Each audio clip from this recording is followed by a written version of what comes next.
हजरात, दोहरा तब्दील शुदा वायरस भारत में दरियाफ्त। दोहरा तब्दील शुदा वायरस B.1.617 नई भारतीय वबा का जिम्मेदार करार। भारत में कोरोना की नई हलाकत खेज वबा की वजह दोहरे तब्दील शुदा वायरस को करार दिया गया है।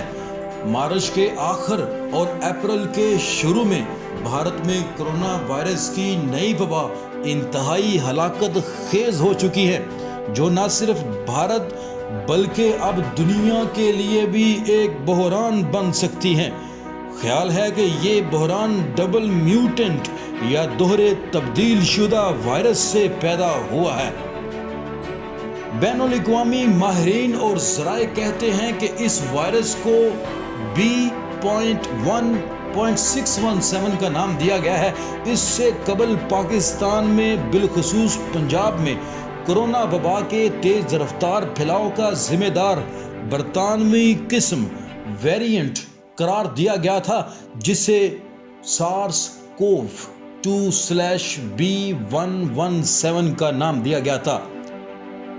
वाज़ह है कि B.1.617 वायरस दर हकीकत दो बड़ी तब्दीलियों से गुजरा है।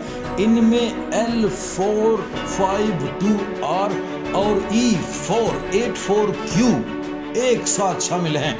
अगरचे तिब की गुंजलिक जुबान वाली ये वायरसी तब्दीलियां अलग अलग रिकॉर्ड हो चुकी हैं, लेकिन भारत में पहली मर्तबा ये एक साथ देखी गई हैं।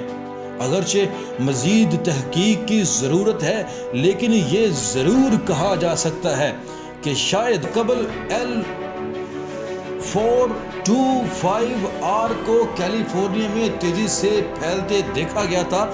ये वायरस प्रोटीन के स्पाइक से चिपनुमा होने वाले 60% केसों में डबल म्यूटेंट वायरस का किरदार सामने आया है। सबसे पहले ये महाराष्ट्र में ही दरियाफ्त हुआ, जो अब तक इस होलनाक नई वबा की वजह बन चुका है। लेकिन इनमें से कोई एक तब्दील शुदा वायरस अब बरतानिया, अमेरिका, इसराइल, ऑस्ट्रेलिया, न्यूजीलैंड और जर्मनी वगैरह में दरियाफ्त हो चुका है।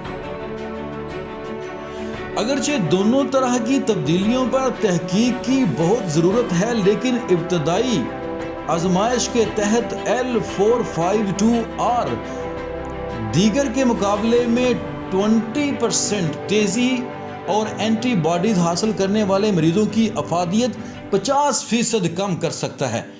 यानी अगर कोई शख्स कोविड-19 से शिकार होकर तंदुरुस्त हो चुका है और इसका बदन एंटीबॉडीज बना चुका है, तो इन एंटीबॉडीज का